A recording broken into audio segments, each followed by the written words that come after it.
evening, ladies and gentlemen, and welcome to the Mahoning Drive-In Theater, the largest single-screen drive-in in the United States. We're certainly glad you could be with us this evening, and don't forget the concession stand is open with all kinds of great things to eat and drink.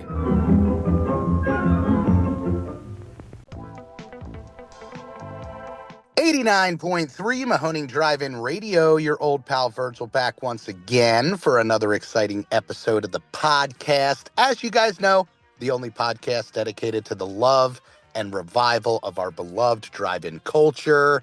Joined as always by my co-host and general manager extraordinaire, Mark.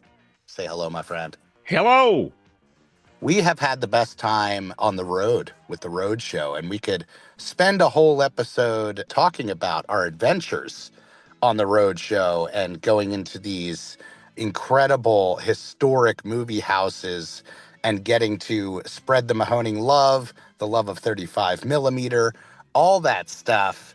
But today we are here to review calendar number 1 for 2026. The April calendar and the calendar review episodes are back, which means we're back, Mark. We are back. Calendar preview, review, calendar discussion.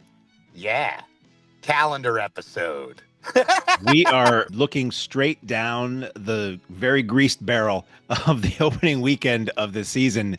And we just like to go through the calendar a month in advance every year to let everybody know what we're playing and any kind of value added that you might not see in the graphic and thoughts on the movies and things like that. Sometimes I feel like certain shows need a little bit more finesse and a little bit more help in letting people understand exactly what they're going to get, especially when we do like a Vinegar Syndrome show or an AGFA show. We're here to sort of tell you why you don't want to miss these shows. And we've talked about this many a time. Our programming is incredibly eclectic. We do very on-the-nose bookings, and then we do super off-the-wall cult programming. So this is, a means for us to kind of dig deep and let you guys know why we chose these movies and why we're so excited to show them on the massive Mahoning screen. I think we should start at the top, though, because I think the news will have hit by the time that this episode drops. This might be the biggest year for the Mahoning, just as far as taking leaps and bounds forward, as we have upgraded the projection heads on both of the original simplex projectors and upgraded the bulbs, which is going to make all the difference as far as the picture goes moving into the future here at the Mahoning, which, as just a Mahoning fan, I am so excited about this. We got the screen painted. That's all well and good. The screen, a fresh paint on the screen always is great. But the fact that we can essentially raise our bar and take it at least 50 years into the future, for some perspective, our original E7 heads, projection heads, were made in 1942 and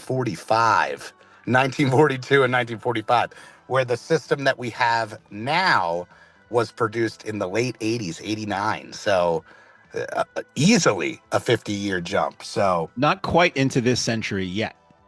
No, still retro as can be. That is for sure. But the projectors that we have been running all these years were not really designed to do what we've been doing with them. They weren't really designed to do what they were doing, in the 50s when it went from widescreen. One of the things we're always dealing with is the light management. You have a finite amount of light that those can put out, and they have to throw that light a longer distance than most places onto a bigger surface than most places.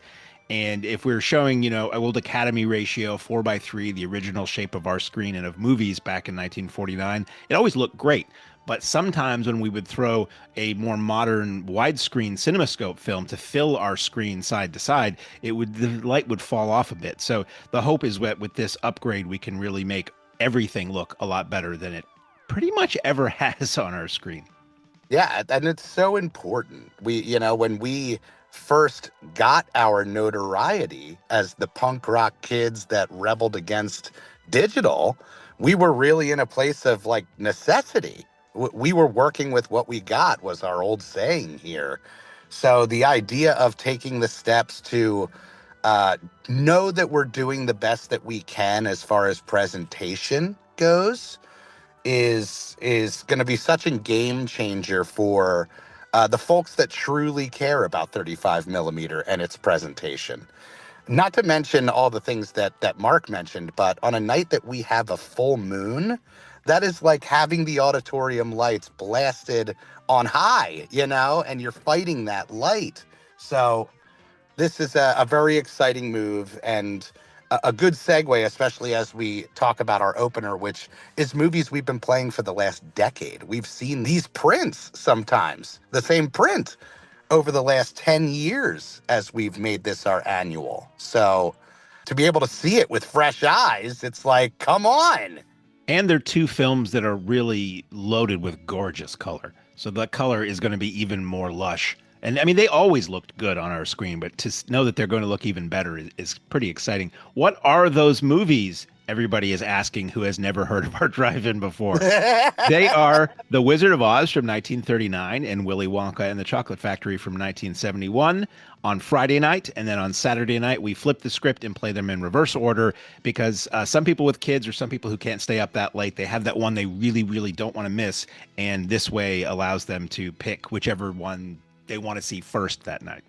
Yeah, and we have people who choose to come both nights because they have young munchkins and they want them to experience both of these movies. These are timeless classics, maybe the best double feature that we do all year, just as far as a family appeal and a mass draw. You could show this marquee to anybody who is even a moderate movie fan, and they are going to be excited about seeing them on a drive-in screen. And as Mark mentioned, the color in these movies, absolutely gorgeous. The themes of these movies have been through lines with what the Mahoning is and what we represent. And to be able to open up the way that we are this year and adding the extra addition of Rico's products and having the Rico's family here, I think it's really going to take it to the next level. Best opener ever. I mean, for anybody who's somehow unaware, Rico's Products has been around forever. Listen to our previous podcast where we talked to Megan, who's fifth generation at Rico's Products.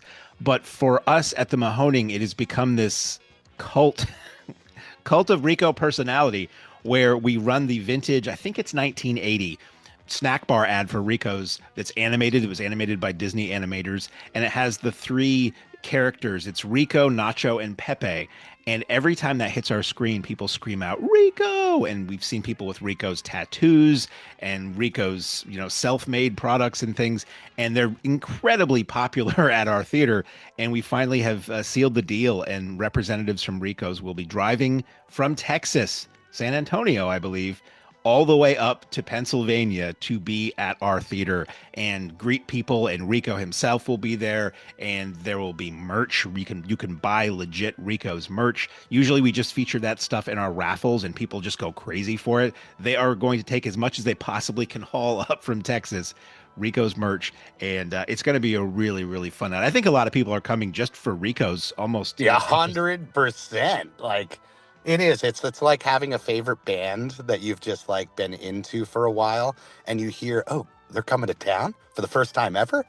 The merch thing is humongous. Like, people want to represent Rico's as much as they want to represent the Mahoning, and do represent the Mahoning on their t-shirts or hoodies or whatever it might be, bumper stickers. So I let them know, like, they're going to get bombarded with fandom. And it's going to be really exciting to have the nacho truck here, which is, let's be real, that's an attraction in itself. It's like the Wienermobile of nachos, basically. Yeah, which, like, what a genius marketing idea that is. And, talking to Rico's and having the relationship now with the family, they take this thing to ball games, they take it out to local promotions, because talk about an eye catcher. And in Texas, there's such a staple, but Rico's is the originator and creator of the concession nacho. So if you've ever enjoyed nachos in a setting like that, you have Rico's to thank, and the science behind Rico's to thank. And they really have taken it to a whole other cheesy level, as they will be for opening weekend. That's on the 10th and the 11th. of April. We highly encourage you to come out. We will have photo ops. We have an insane amount of merchandise. We will be introducing our 2026 annual popcorn bucket, which has become so popular. So, opening weekend, definitely the time to be here. And it's not just all Oz and Wonka opening weekend. I think we're going to have Rico stick around as long as he's going to stay in town. Maybe he'll come to our halfway to Halloween celebration on Sunday, the 12th of opening weekend, with a timeless classic, Beetlejuice, on 35 millimeter. It's showtime. Beetlejuice is one of those that we've played a few times and it performs. The first time I remember us running it, it was a Tim Burton night, and we were not prepared for the number of people that movie was going to bring out. That was stunning. I think that was the night where the line was so long to get in and to get food that the line lasted through part of Beetlejuice, and then Rob played it again as a third feature. Like, he repeated it after the double feature that night so people could see what they had missed. It was we actually lucked out that night because we opened with Nightmare Before Christmas. Oh, maybe that's and what it was. It's a very short movie.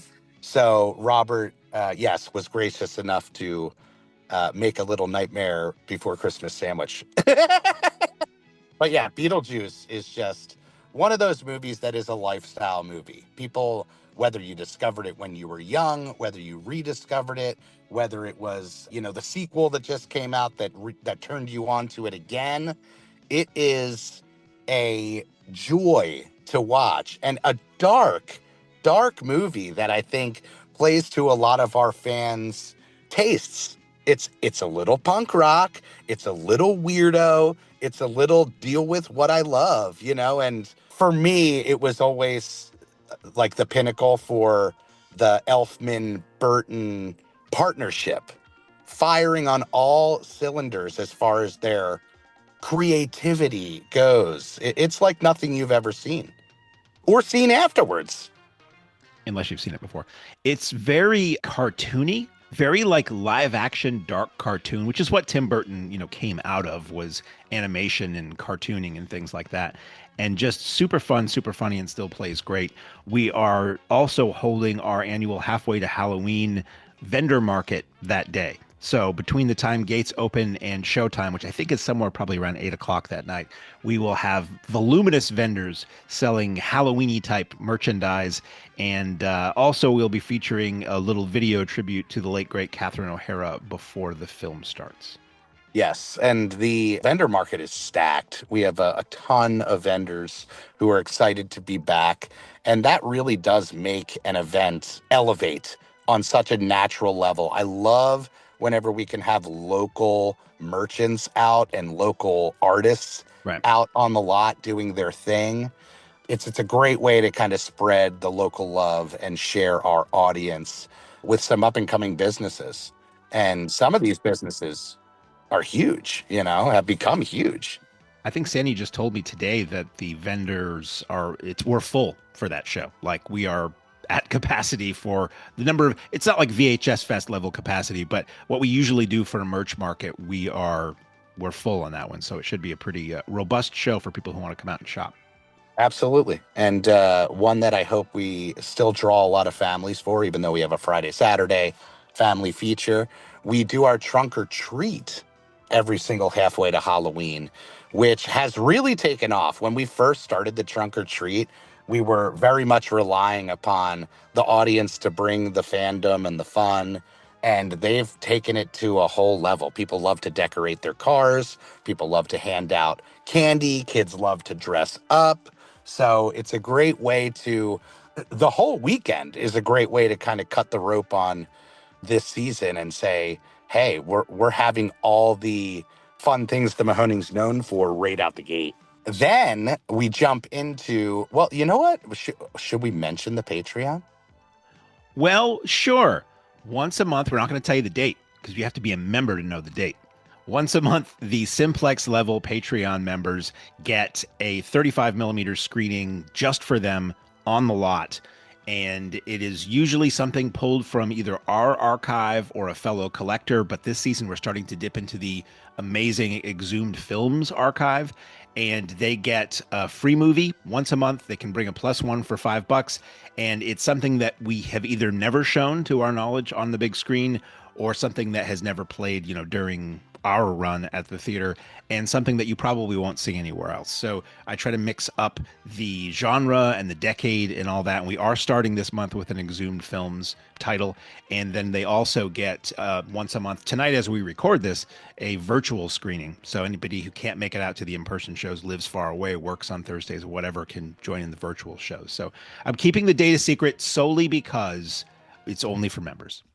Yeah, I will say we got the genius idea of making that first screening on site a very special date. So I would say if anybody is into the fandom of what we do, they want to get the first shot at tickets, at shows, at information, at potentially being on the lot, I highly recommend you check out the Patreon. And this is the time of year when the Patreon membership starts shooting out or going up, because there's so many perks that you can take advantage of on site. Discounts when you come through the concession line, the merch line. So it's a great way to help us out. It's a great way to take your love of the Mahoning to the next level, not to shill that too hard. But on the 16th, we are relaunching the beloved Thursday Thread Up film series, which has been just such a dream come true. So many dream come true bookings and screenings happened last year. And to be able to continue this series is really exciting. We're kicking it off in style with Barbarella, Queen of the Galaxy. I love this movie. What a way to kick out the jam, you know? It's a fun drive-in movie. It's visually stunning. It's super silly, intentionally funny, campy, great soundtrack, amazing cast. I always sort of put this in my mind with the 1980 Flash Gordon to a degree, or Yes. the 1967 Danger Diabolic, because it's got some of the same production people involved in that weird, like, mostly shot on sound stages kind of thing. It's Jane Fonda as a sexy space adventurer, with John Philip Law as a blind angel. The band Duran Duran took their name from the name of the villain in this movie, and it's just super wild and fun. And I'm so glad to see this on the big Mahoning screen. The Thursday Thread Ups are a way to show, classics and deep cuts and weird stuff, and it's fun to keep folks guessing as to what kind of thing we're going to show next. And this really, it sets a nice tone. Absolutely. And we opened up last year with Flash Gordon, and me and you have always talked about how that would be such a great double feature. Right. So that really rose to the top. And knowing that the projection upgrade was happening, I just wanted some funky, fun, colorful, weird, eclectic genre stuff that we can really sink our teeth into. And that's really the mode of this April calendar. It's like some dream come true bookings, some tastes of modern stuff, some classics in there. So it's all over the place. And I don't want to tip my hand too much, because this hasn't been recorded yet, but I have gotten word from, as I like to say, my close personal friend, legendary comic artist S.R. Bissett. Steve Bissett, who is known to many people as a comic artist. He drew the Alan Moore run of Swamp Thing, and he did a comic called Tyrant, and he's on a lot of Blu-ray extras now. He is going to be doing a video intro for Barbarella for us. He appears on the Arrow Blu-ray of Barbarella. I think he's got like a 90-minute discussion of the movie on there and its comics origins and things like that. His intro for us will be much shorter than 90 minutes, but we love Steve. He's such a gem and supporter to the theater, and old friend of yours as well. It's the Thursdays, as much as it is for the locals, is what we've always said with these single feature Thursdays. It draws everybody, and now there's icing on every single show, whether it's a guest coming out or the introductions. It's well worth the journey, even though it is a single feature on most Thursdays and Sundays. It's a great kind of mini dose of the drive. They're very low key, unless they're incredibly well attended, but they tend to be, a smaller crowd, because not everybody can make it on a Thursday. And I would say, if you want to know what the Mahoning felt like in the first few years of the retro game, Thursday nights are what they feel like. There's not usually guests. As you said, we've added some things this year, but they're much less hoopla. They're much like going to the drive-in. You get some trailers, you get a movie, you go home at a reasonable hour. Yeah. But sometimes we can't help ourselves with adding that icing. It just naturally comes to us, you know? When there's something we can do, how can we say no? Exactly. Paying ode to a king on the 17th and 18th of April, right out the gate with the horror programming. And this was one that we've been wanting to bring back for quite some time. King of Horror, Stephen King Ode.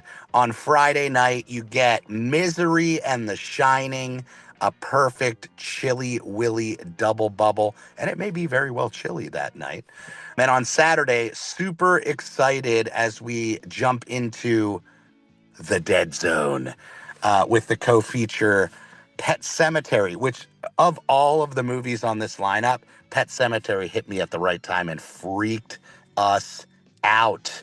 I still think Zelda is one of the scariest images and characters ever committed to celluloid. I saw it in the theater with my mother because I think I was still at the age where I needed an adult to get me Oh, in. And she's perfect. not a horror movie person, so I don't know why she went, but I just remember it being so deeply disturbing at the time. Oh, it's And I remember having it unbelievable. on, I had it on tape, and I was like one of those tapes that like I've got the movie and it's good, but I don't know if I want to go there. Like it was just, it was very, very effective at the time.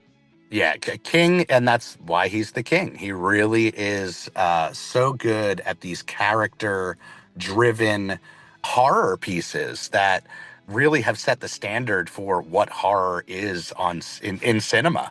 He really is the king of horror when it comes to that genre, not just in literature, but film still to this day. The king's stamp of approval is the ultimate when it comes to the promotion of a new indie horror movie or something like that. But how do you feel about Misery? Misery is one of my favorites too. Talk about a character piece. You know, Misery, I think I had listened to the book on tape before I saw the movie for some reason, which is not Oh, something I normally would nice. do. Yeah. And I feel like it ruined the movie for me a little bit. So, like, for some reason, the movie has never 100% worked for me. I know it's a little bit of a black comedy, and maybe when I listened to the book, I wasn't thinking of it in those terms, but it's got an amazing cast. It's the movie that put Kathy Bates on the map that, despite being the new Matlock, she may never quite shake being in Misery for the rest of her life. And you got a great performance by the late James Caan and Richard Farnsworth for that matter. Yeah, this movie is a writer's movie. It's one that is very much what I consider a stage movie as well. Sometimes when I watch a film, I'm like, oh, this would translate so nicely to the stage. And the fact that it is so character driven really lends to that. That has always been an all-time fave for me. The Shining, what do we have to say about The Shining? This movie we could play every week at the Mahoning and it would draw a crowd. One of the ultimate horror movies, which recently had a big IMAX re-release. And yeah, we love this movie. Mark, where do you fall with The Shining? Is that movie any good? That's my new thing when we're playing like an undisputed classic. 'Cause I'll walk out and like Halloween will be on the screen. I'll turn to somebody. Is that any good? The Shining is a movie I've loved since I was a kid, and it again deeply disturbed me. And that was seeing it on like commercial TV edited. It's just so creepy. I know Stephen King doesn't love it. He's always had an issue, and some people who really love the book have an issue with the movie because it's different. But taking it as its own work of art, oh my God, is this movie disturbing and creepy. Nicholson, Shelley Duvall, Scatman Crothers, it's so good. The score by Wendy Carlos is so good. And I believe maybe if we have time, maybe we can get her on to do a podcast. Sandy is doing an edition of the Mahoning Book Club that Saturday, and the book they're discussing is The Shining, where they will read the book and talk about how it relates compared to the movie and stuff like Oh, that. hell So yeah. I Hell don't yeah. remember. I've read several Stephen King novels. Used to be able to get them in these little slipcase 3-packs when I was a kid, or a kid through high school. They'd be inexpensive, and it would just be like 3 of his super classics. And I don't remember if I ever read it. I think I didn't. So my impression of the story really is what you see in that film. I think of all the movies of the weekend, Dead Zone is the most Mahoning booking, and one that we've been really wanting to do. In my memory, we've never shown the Dead Zone. Wonderful, wonderful film directed by, of course, the great body horror king David Cronenberg, with amazing performances as well. Did you get to see this one when it came out? I didn't. I believe I want to say Pet Cemetery was, if not the first Stephen King movie I saw in a theater. It Yeah, was yeah. always seeing them on local TV, seeing them on cable, renting them for me. And Dead Zone was always one of my favorites because it was one that I had read the book first, and the movie is so close to the book. It's very unusual for a Stephen King movie to really be close to a book. And it's just to get this great Canadian coldness in this tale of this school teacher who gets in an accident and then suddenly can like see the future when I think when he touches objects or touches people, and he sees some really bad things coming in the future that he tries to stop. It's Christopher Walken that is very Christopher Walkeniest, and great turn. Yeah. A great opposite of when you think of Martin Sheen playing a president, you think of West Wing. You don't think of Greg Stilson in this movie, which is the farthest away from the president he played on West Wing. Yeah. One that again, the character-driven pieces are really my bag. I love being able to escape into these characters, and King really does give you so much meat on that bone. Whether it's a big ensemble cast or whether it's just like an intimate, two people in a hotel type of cast. So really excited about that one. We mentioned Pet Cemetery as the co-feature. That one still works for me. I actually ran it up here digitally at the end of last year, knowing that I was going to be booking it for this year. And this movie works so well, so well. So can't wait to relive those nightmares with you all. I did Um, want to yeah. break in and point out that I had approached the author Caroline Bix, who has a new book out about, she's somebody who teaches Stephen King at the University of Maine, and she's just written a new book called Monsters in the Archives, My Year of Fear with Stephen King, where she had access to his personal archives. And she was unable to come out to do a book signing, but Penguin Random House is sending us copies of the book for the raffles that weekend. Bingo. Yeah, you never know what you're going to get as far as the partners and connections to these shows. Got to also say, Tom Bafuco knocking it out the park with the T-shirt for both opening weekend Oh, and yeah. King of Horror. So you guys are want to get here early, maybe get here Friday. That way you guys can grab your limited edition merch, which has become such a huge draw and appeal of what the Mahoning does. Speaking of appeal and draw, the Mahoning is known for its weird, eclectic programming. And I don't know if films get any weirder than Jodorowsky's El Topo on 35 millimeter. Very excited to be working with the folks at Abco, who have been so fantastic with their support of the Mahoning and what we do. So this will be one of several events we're doing with them in the future. But El Topo, we screened with Holy Mountain. I believe it was for Real Weird Weekend Yeah. many, many moons ago. And this was a movie that we handed around at the video store. It was, kind of a freak out movie or a discovery movie, a movie that you could look at totally abstractly and just say, hey, this is a cinematic piece of art. I may get it. I may not. I may get a minute of it. I may get a half hour of it. Who knows? But it is a total trip of the mind as a fan of cinema. Nobody, maybe besides David Lynch, does it like Jodorowsky, where they will literally take you into a dreamscape that you get lost in, and you can't really tell what's reality and what's not.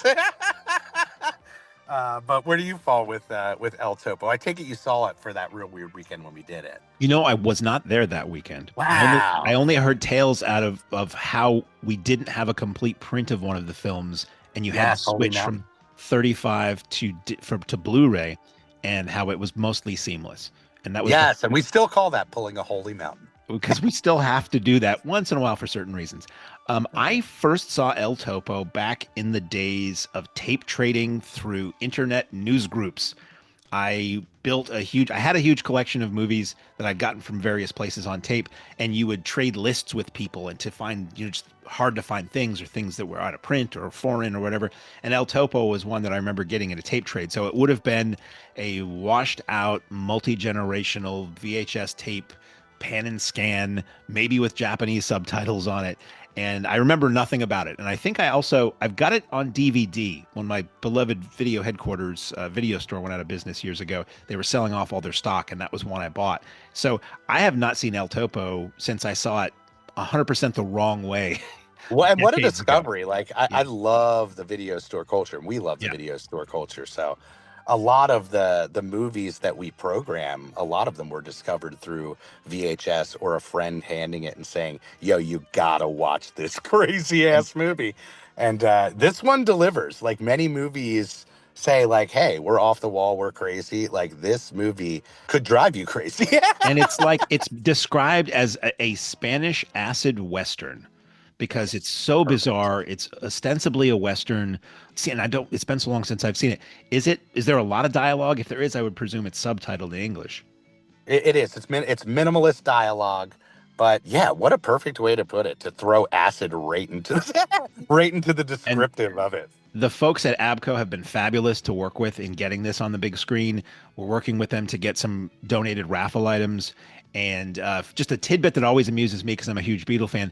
Abco was the company started by Alan Klein, who was the Beatles' final manager, who was Yes. also involved in record releases and film releases. He was a man with a finger in every pie, much like Goldfinger. And I'm always a little amused that when we're dealing with people at that company, I have a strong suspicion that we're dealing with like the children and descendants of the Beatles' last manager. I love that so much. Yeah, they are a fantastic outfit and maybe a good candidate for a podcast interview, just to kind of shine a light on what they do and their library. Yeah. So yeah, we are hitting some odes with this season with our calendar and our programming. And we lost some incredible talents in the off season, including Catherine O'Hara. So we were compelled to book Beetlejuice for the halfway to Halloween. But our second Thursday thread up will be Stand By Me on 35 millimeter from the late, great Rob Reiner. I put this movie in my top 5. It's the movie that made me want to write and got me that itch to start looking at writing. And it opened up a whole world to me. And anything I ever wrote always had this kind of feeling of Stand By Me and this nostalgic coming of age pull to it. And I think of all the genres and movies that I could kind of sit down and have a feel good time with, it's always coming of age. It's always hangout movies. It's Stand By Me influenced. So to be able to do this one as an ode to Rob is such a treat. And we were one of the first that were able to book it after it was in memoriam for his passing. It's a great film. It's a great comedy. It's a great drama. It made that title song a huge hit again after it had sort of laid dormant for 20 years. And it's a movie that I always think of in a couple ways. One, it hits you a certain way when you watch it as a kid, and it hits you a totally different way when you watch it as an adult. Oh, so true. Much like Kenny and Company, which is a film I'll champion forever. And also, there was a theater in the town I used to live back in, I would say maybe 20 years ago, and they were doing a family film series one summer, and they played Stand By Me. And I remember going, it's not really a family movie. It's rated R. There's a lot of dark stuff in it. There's a lot of profanity in it and adult themes, as they say. It's a movie about kids, but I wouldn't necessarily. This is as a word of warning of anybody who's like, I remember loving that movie when I saw it on ABC on Sunday night as a kid. I'm going to bring my child. You may want to think about that, but it's a great movie that really it sticks with you. Yeah, wonderful through and through. The cast, I still think my favorite kid cast. And obviously the late great River. Every time you watch that movie, it really hits, especially that final sequence. Not going to spoil it, but yeah, come out, enjoy some Stand By Me. As we said, we're using Thursdays to really try to hit some uber classics as well as the deep cut cult classics. On the 24th and 25th of April, our beloved remake Double Take returns with a little bit of a modern twist. We're kicking things off on Friday the 24th with the original Texas Chainsaw Massacre, followed by the remake Texas Chainsaw Massacre from 2003. The thing I love about remake Double Take is, for a lot of people, a generational gap will have been introduced to the franchises that we all know and love through these remakes. So to be able to bring out an audience that may have discovered some of these movies first and then be able to enjoy it with its originator back to back is a real treat. And then on Saturday, we have Dueling Chainsaws in a way, back again. Evil Dead, the original, followed by the Evil Dead remake from 2013. And boy, oh boy, are these two different movies, but both insanely effective movies. Really, really hope that people come on out. Let's jump back to Friday. Texas Chainsaw Massacre, just like The Shining. One of those movies that is undying on the Mahoning lot. A movie we've played many, many times and works so well on a drive-in screen. It's really incredible. And then the remake. This will be the first time that we're doing the remake, but very excited to bring a little modern twist. Two things. I'm sure we've talked about it on this podcast, Mark, about your experience with the OG Texas Chainsaw Massacre, but why don't we give people a little bit of history and what this movie is? Well, I first saw it. It was an independent movie made in the blazing Texas heat back in 73, 74. It got released, or it escaped from hell is what it feels like when you're watching it. It feels so real. Like, it's not a found footage. It's not a faux documentary, but it feels so real because of the naturalistic performances and how it's shot, documentary style almost. And it was just this phenomenon for years, played in drive-ins for years. And, it launched a sequel in 86, which we'll also be playing. And it launched many, many sequels and remakes and on and on and on and on. The remake was done, boldly, produced by Michael Bay, directed by Marcus Nispel. Very slick and stylish. It's also set in 74, a cast of exciting young people. And the question once again is asked, who will survive and what will be left of them? It'll be interesting to see how the crowd goes for this, because I think there are people who did see that remake and really liked it at the time or grew up with it. And there's probably a lot of people who love the original who are a little older and probably never bothered with the sequel. So it'll be interesting to sort of take a fan poll at the end of the night for both nights, really. Totally. Yeah, and I love, as a programmer, I really love throwing these curveballs in there and being like, hey, we're trying something new. We'll see how it goes. We'll see if it connects with people. And I think that it's a really fun twist on remake Double Take up to date, which we've been doing. We don't number remake Double Take, but I guess we're coming up on a good 8 years at least of remake Double Take. And then on Saturday, Evil Dead. Evil Dead is beloved. We've had the great Bruce Campbell on the lot, and the fandom for Evil Dead is really astounding. Every single year it seems to get bigger and bigger and takes over Halloween even more and more. It is just a riot. I think that Sam Raimi and Bruce Campbell, what they brought to the Evil Dead franchise, it reinvigorated fun into horror movies in a time when it was getting just so dark and so bleak. The comedy aspect, of the lightheartedness of these movies is kind of the perfect combo with the off-the-wall, insane DIY violence and indie filmmaking that you get. I mean, the first movie, to my memory, is pretty serious. Then you get to the second one, and it's like serious horror mixed with the Three Stooges, and you get to Army of Darkness, and it's like, yeah, we'll take all that, and then we're going to throw knights in shining armor in there and flying monsters. So it just gets more and more insane. And it's again, it'd be a very interesting exercise to watch these two back to back. The remake takes the same basic concept. People in a cabin play a tape they shouldn't, and people get possessed and start just eradicating each other. But it just cranks up the gore and the grimness. I mean, the first Evil Dead is the grimmest. It's got stuff in there that's really kind of hard to watch sometimes, even though it was made on such a low budget. Even the weird stop motion claymation thing, in context, is still weird and kind of disturbing in that original movie. Oh yeah. So the remake does what it does, and then they made a sequel, Evil Dead Rise, which was sort of a combination of like Evil Dead and Demons to a degree, or Demons 2. And then there's a new Evil Dead fully in production, I believe, right now. So they're really consistently putting out these new ones. And the new ones, they keep the grit of the original films, but they have a gloss and a production value that, Raimi and company could never have dreamed of back in the early 80s when they were making these things. Yeah, that's really fun to watch these remakes slash reimaginings. And I know it's a big to do whether this Evil Dead is a remake or a reimagining or a reboot, but I love it. I love the performances. I love that it takes the gore to a whole other level and disturbing, absolutely disturbing. So yeah, hope people come out and get down with that.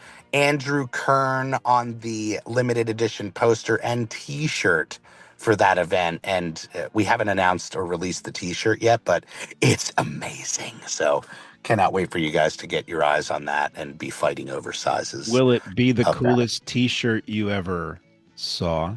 Even with the lady, it's definitely a groovy tee, without a doubt. And then the 26th, we close out this week with Pink Floyd's The Wall. Again, a movie that means the world to me. The taste of Pink Floyd, the mentality of Pink Floyd, the music of Pink Floyd shaped a big part of my life and my musical tastes and my weirdness and all of that. And talk about a movie that truly captures a feeling. This movie is, like El Topo, a total trip of the mind. With the soundtrack going for it, it really does take you to a whole other world. And this is a movie I've seen probably 100 times. One of my greatest memories on the Mahoning lot was when we programmed this many moons ago, many dark sides of the moons ago. And my father and brother came out and we watched it laying in the field on a blanket and letting this movie wash over us with this music that meant so much to the generations sitting there. This is a great fandom event, and anytime we can shine a light on the Floyd fandom, they're coming out. I was shocked when we ran it the last time, and I believe it was also a Sunday. And Sundays don't do as well because people have to travel or work or go to school or whatever. And that lot was packed. Like it wasn't sold out, but it felt like it was about to be. So I love when a show can become a concert and a movie. Like it yeah, really is. If you're coming to see that outdoors, bringing your family, it truly is like going and seeing a local Pink Floyd cover band or catching them when they're coming through town. It's awesome. I had never seen it until the time we showed it the last time. No Because way. I didn't care about no offense to anybody who does. I just don't care about Pink Floyd. It's just not Sure. my bag. So and for those who love it, have fun. So I just never watched the movie because I was like, well, if it's a band I don't care about, why would I want to watch the film? But it's something I'd heard about for so many decades that, what better opportunity than to just sit in the car and watch it that way. Totally. And it's really impressive. It's something. And it's Alan got that. Parker, man, another level filmmaker for sure. I always am my dart is a little off center whenever I try to throw what year this movie came out. It was 82. And I always think it was earlier by a couple years. And if a couple years doesn't seem like a lot, but in terms of what was going on in movies and music and culture, sometimes a couple years can be quite a bit. It really feels like when it came out. It really has that early 80s UK kind of grim vibe to it, and the music is just consistent throughout, and the cast is really strong, and it's one to see even if you're not a fan of the band and you just want to see early 80s punk sad British filmmaking. Yeah, like this movie, it is a trip. It really is. And the Pink Floyd music, whether you're a fan or not, like it is the perfect kind of treat. And just like El Topo, you can look at it as just a pure piece of art, let it wash over you, and let it affect you as it will. Which probably the best art does. Closing out the month of April, and what a month that is, man. Jesus. I was looking at It's these calendars when we were on the road show because we were handing them out to people. And, we're doing these bit by bit and we lock a show and we throw it out into the world and we lock a show, we throw it. But when you look at a calendar, you're like, that's more cool stuff than some theaters do all year. And that's just 4 weeks hell and yeah. not every day. Yeah, which I absolutely love. This is the time of year where you have so much to look forward to. It's almost like a spoil of riches. And we're hitting something brand new for our Thursday Thread Up film series. A film we've never screened, one I've been dying to screen, was a contender for several events that we have put together in the past. And that is Straight Jacket. Straight Jacket.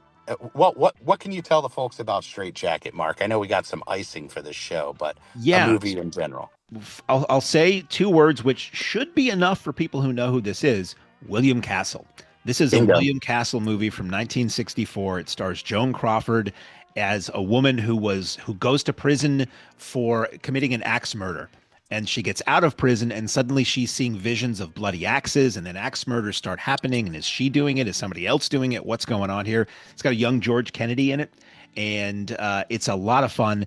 And we have the icing on this. Our good friends at Movie John connected us with Casey Lalonde, who is the grandson of Joan Crawford. And he's going to be coming out and doing a little introduction to the film. We're going to have cardboard axe giveaways for the first 100 guests. These are replicas. I don't know if they're exact replicas, but William Castle, if you don't know him, was sort of, some would say the poor man's Hitchcock. I always say he was just super fun, and he always kind of had a gimmick with his movies. King of the gimmick, yeah. King of the gimmicks. Famously the Tingler had seats that would buzz at one point in the movie. And for this movie, it was a giveaway at the gate of a little cardboard axe. So you could be your own little axe murderer. All the kids going to this could get their own bloody cardboard axe. Friends of Movie John have designed this souvenir cardboard axe that's really cool. If you're a fan of this movie or William Castle or Joan Crawford, you really want to get this. And those will be given out at the gate. And it's going to be, boy. Oh, and we also have reached out to us. A Joan Crawford impersonator is going to be joining us. Yes, and he does right. a spot on, visually from the photos I saw, a spot on impersonation of Joan Crawford from this movie. And he's going to be there to take pictures with people. And you really don't want to miss this show. Even if you've never heard of Straight Jacket, this is going to be a memorable night. It's going to be wonderful. And I love when we can tap something new and the world of it opens up to us, Yeah. The people who this is their movie, this is their jam. I do love this era of Hollywood, very much the era of these classic old Hollywood actresses Slumming. popping up in... Well, yeah, I mean, you could say it. I mean, they wanted to work. That's really what it comes down to. They call it hagsploitation, which is kind of cruel, but it was former like glamour queens who were older and not getting those roles anymore, and they started doing horror movies. Yeah, they started popping up in, Baby Jane and movies like this, where it's like a perfect kind of a curtain call to their career, And for some of them, it's their most beloved works. Sometimes. For horror or cult fans, certainly. I mean, you had Joan Crawford in this and Trog, and you had Bette Davis doing things. You had Olivia de Havilland doing things. It was Shelley Winters. It was very common, like well into the 70s, really. Totally. So, yeah, come on out, time travel with us in April. Come out and say hello. Like, we've missed the hugs. We've missed the camaraderie. That's really the big sell of what the Mahoning is the fact that you can come and celebrate cinema in such a pure way with your neighbors, with fellow fans, and what could be better than that? Mark, anything else? Well, I guess we could say if they want tickets, dates, deets, all that good stuff, you guys can head on over to mahoningdit.com. You can snag tickets right there on the website. You can get all the info that you want, seating options, all that good stuff. As you leave the theater, folks, please be careful. Don't let this happen to your car. Be sure to remove the speaker before you leave. If you should accidentally pull a speaker loose, please turn it in at our snack bar or box office. Thank you.